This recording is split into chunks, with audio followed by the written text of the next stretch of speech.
She's hunted these baboons before and knows that it's difficult to catch them up in the treetops. She's also learned caution, as the strongly built males have a bite and teeth to rival hers.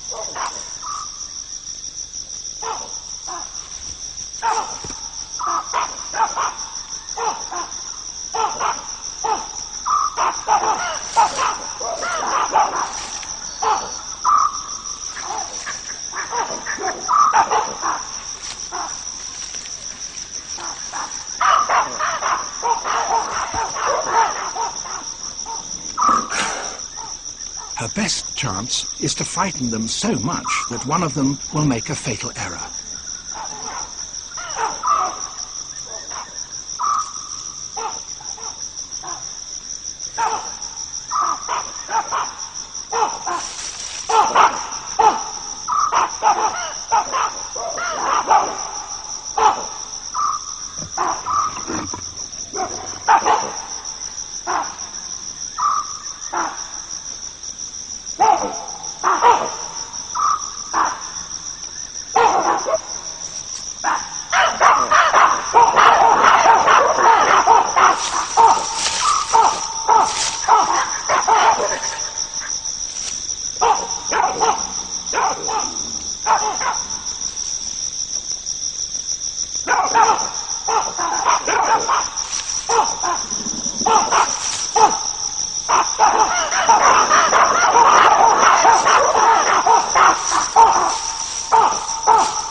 She has failed.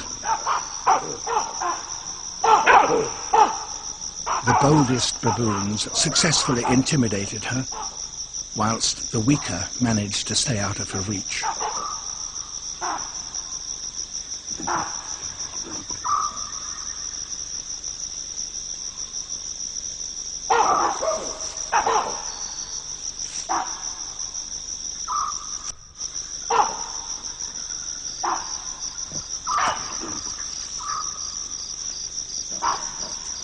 They'll be extra wary for the rest of the night, but in fact it's rare for leopards to double back.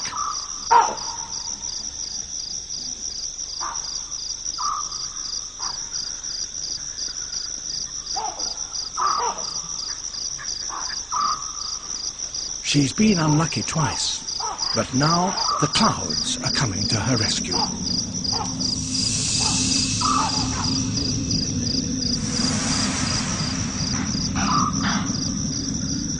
She's quick to see the opportunity and prepares to take advantage of the coming darkness.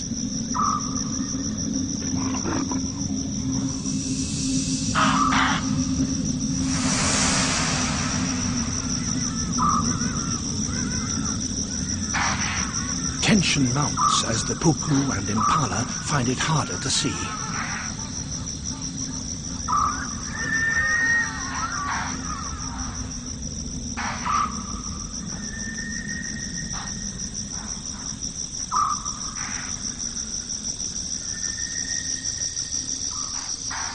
Their ears strain to detect the slightest movement, because for them life has become very dangerous indeed on the dark side of the moon.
Once more, her hunt has gone wrong, and worse, she could now become a victim.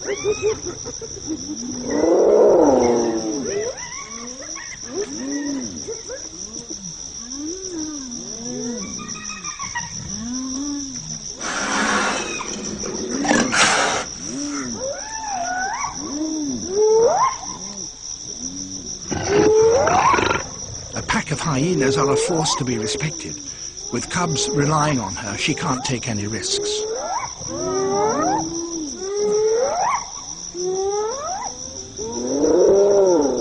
The hyenas approach, hoping there might be a kill to steal.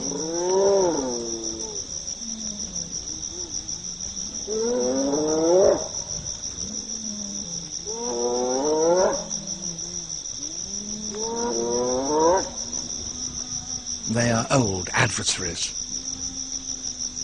Most nights, one or more hyenas will follow her, trying to get a free meal.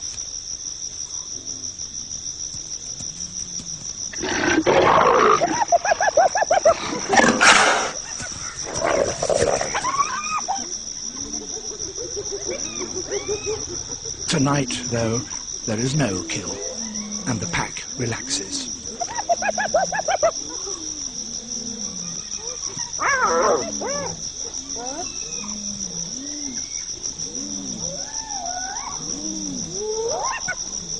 This is partly play and partly a way of establishing or reinforcing individual ranks within the group.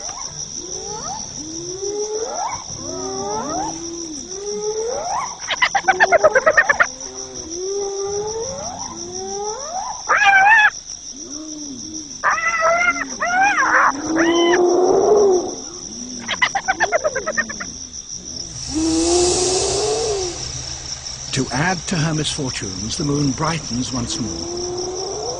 But over the years, she's had to learn to be patient.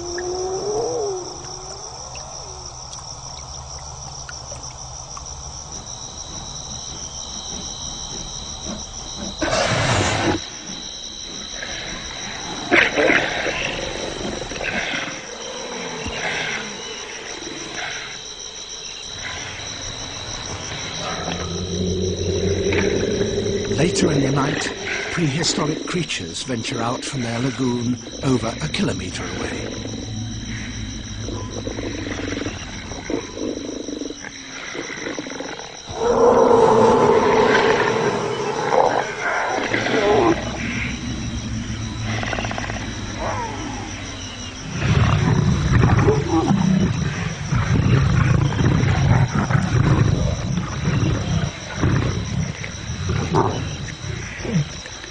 In spite of the moon night, the lions, working together, have overwhelmed a lone buffalo.